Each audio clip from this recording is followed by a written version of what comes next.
I met up with Jake a while ago before the script, and Jake was the one who mentioned it to me and said, you know, there's this great script that I've been reading. I'd love you to have a look at it.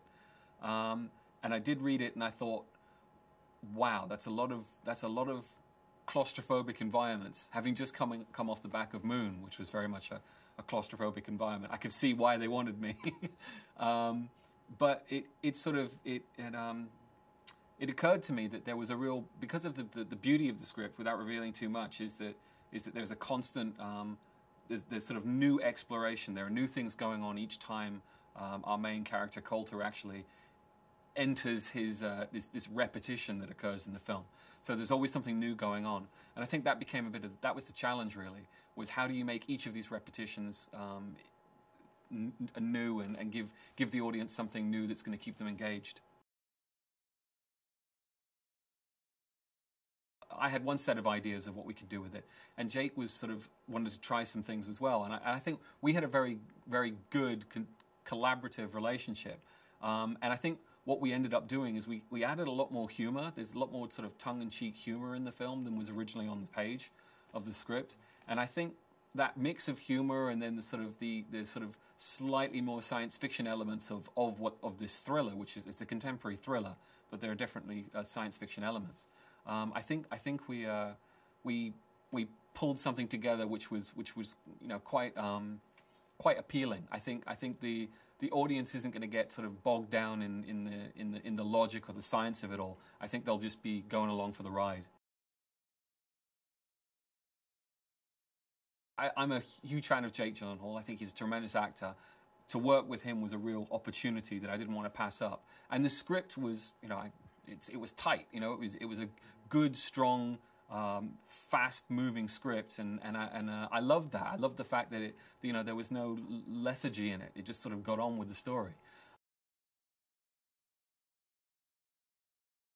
He starts off in a place where he doesn't know what's going on, and by the end of it, he's become sort of master of his own world.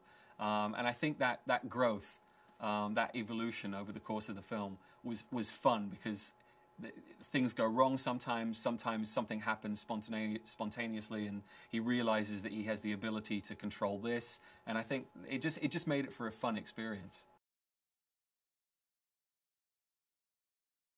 We built this amazing train carriage, which played, you know, multiple parts of different parts of the train over the course of the shoot, and it was this beautiful thing. But it was a bit of a monster, really, because shooting in that environment became somewhat limiting at times.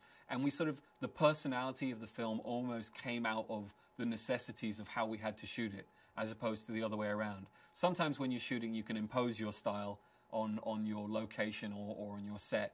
And in this case, it was really the set that imposed the style on us. Captain Colter Stevens finds himself waking up on a commuter train heading to Chicago.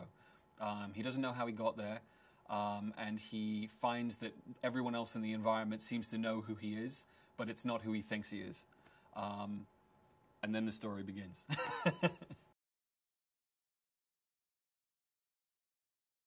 I'm not embarrassed to say we borrowed liberally from Hitchcock in parts of the film. There are certainly some shots there where you might raise an eyebrow. I think it does have a very Hitchcock a feel, but at the same time there is this sort of whole new wave, I think, of films coming out which are more challenging science fiction. And I think, although this is definitely a contemporary thriller, I think there are elements of it which are science fiction, and I think it treads that ground as well. It's sort of part of that wave of slightly more cerebral science fiction.